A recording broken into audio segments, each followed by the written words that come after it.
മറ്റൊരു പ്രധാനപ്പെട്ട വാർത്തയിലേക്ക്.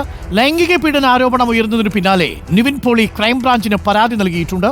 തനിക്കെതിരെയുള്ള ആരോപണം വ്യാജമാണെന്നും ശരിയായ അന്വേഷണം നടത്തണമെന്നുമാണ് നിവിന്റെ ആവശ്യം. വിവരങ്ങളുമായി റിനു സീത ചേരുന്നു.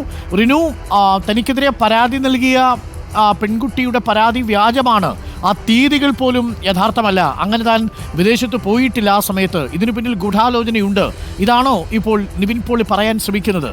റിനു സീത. തീർച്ചയായും അരുൺകുമാർ, നമുക്കറിയാം ഹേമ കമ്മിറ്റി റിപ്പോർട്ട് പുറത്തു വന്നതിന് പിന്നാലെ വിവിധ ആരോപണങ്ങളും പരാതികളുമാണ് ലഭിച്ചിരുന്നത്. ഇതിൽ നിവിൻ പോളിക്കെതിരെയും ഒരു യുവതി വിദേശത്ത് അവസരം വാഗ്ദാനം ചെയ്ത് വിദേശത്ത് റൂമിൽ അടച്ചിട്ട് പീഡിപ്പിച്ചു എന്നുള്ളതായിരുന്നു പരാതി. ആ സമയം തന്നെ, ഈ ഒരു ആരോപണം ഉയർന്നു വന്ന സമയത്ത് തന്നെ നിവിൻ പോളി മാധ്യമങ്ങളെ കണ്ട് അത് നിഷേധിക്കുന്ന ഒരു സാഹചര്യമുണ്ടായി. തുടർന്നാണ് കഴിഞ്ഞ ദിവസങ്ങളിൽ മുഖ്യമന്ത്രിക്കും അതുപോലെ തന്നെ DGPക്കും അദ്ദേഹം ഇമെയിൽ സന്ദേശം വഴി പരാതി നൽകുകയും ചെയ്തു.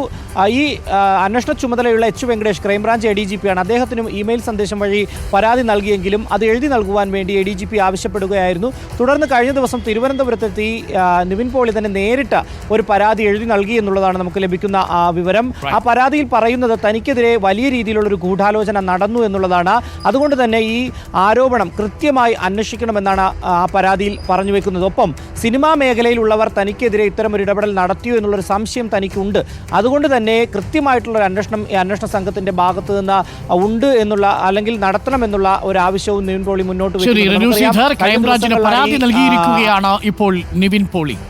നിവിൻ പോളി പറഞ്ഞതുപോലെ ഗൂഢാലോചനയുണ്ടെങ്കിൽ അത് പുറത്തു വരണം, പുറത്തു കൊണ്ടുവരിക തന്നെ ചെയ്യും എന്ന് തന്നെയാണ് നമ്മൾ മനസ്സിലാക്കുന്നത്. ഇപ്പോൾ എന്തായാലും നിവിൻ പോളി പറയുന്നതിനെ നമുക്ക് അവിശ്വസിക്കാൻ കഴിയില്ല. മറുഭാഗത്തോ തെളിയട്ടെ.